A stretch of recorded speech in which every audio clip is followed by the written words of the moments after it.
About a year after Dave died, I was at work when my cell phone buzzed. An old friend was calling, and since nobody calls anyone anymore, I figured it must be important. It was. My friend had horrible news about a young woman she mentors. A few days earlier, the young woman had gone to a birthday party, and as she was leaving, she noticed that a coworker needed a ride home. Since he lived nearby, she offered to drop him off. When they arrived, he pulled out a weapon, forced her inside, and raped her. The young woman went to the hospital for a rape kit exam and then reported the attack to the police. Now my friend was looking for ways to provide comfort and knew I'd met this young woman, so she asked if I would talk with her and offer support. As I dialed her number, I felt nervous about whether I'd be able to help someone recover from something so violent. But as I listened to her, I realized some of what I'd learned about overcoming grief might resonate with her, too. We plant the seeds of resilience in the ways we process negative events. After spending decades studying how people deal with setbacks, psychologist Martin Seligman found that 3 Ps can stunt recovery. 1. Personalization, the belief that we are at fault. 2. Pervasiveness, the belief that an event will affect all areas of our life. And 3. Permanence, the belief that the aftershocks of the event will last forever. The 3 Ps play like the flip side of the pop song, "Everything is awesome." Everything is awful. The loop in your head repeats, "It's my fault this is awful. My whole life is awful.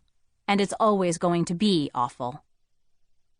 Hundreds of studies have shown that children and adults recover more quickly when they realize that hardships aren't entirely their fault, don't affect every aspect of their lives, and won't follow them everywhere forever.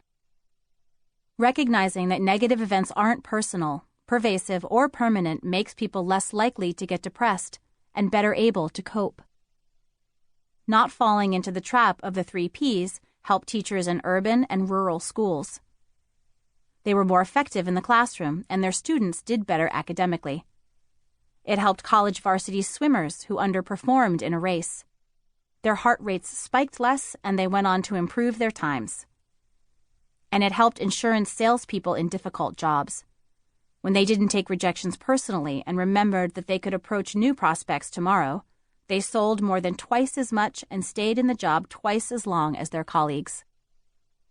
On my call with the young woman, at first I just listened as she described how she felt violated, betrayed, angry, and scared. Then she started blaming herself, saying it was her fault for giving her colleague a ride home. I encouraged her to stop personalizing the attack.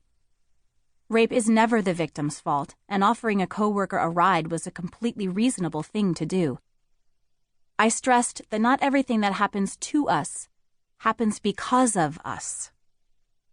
Then I brought up the 2 other Ps, pervasiveness and permanence. We talked about all the good in other areas of her life, and I encouraged her to think about how the despair would feel less acute with time. Recovering from rape is an incredibly difficult and complicated process that differs for everyone. Evidence suggests that it's common for rape victims to blame themselves and feel hopeless about the future. Those who can break this pattern are at lower risk of depression and post-traumatic stress. A few weeks later, the young woman called to tell me that with her cooperation, the state was moving forward with prosecuting the rapist. She said she thought about the 3 Ps every day, and the advice had made her feel better. It had made me feel better, too. I'd fallen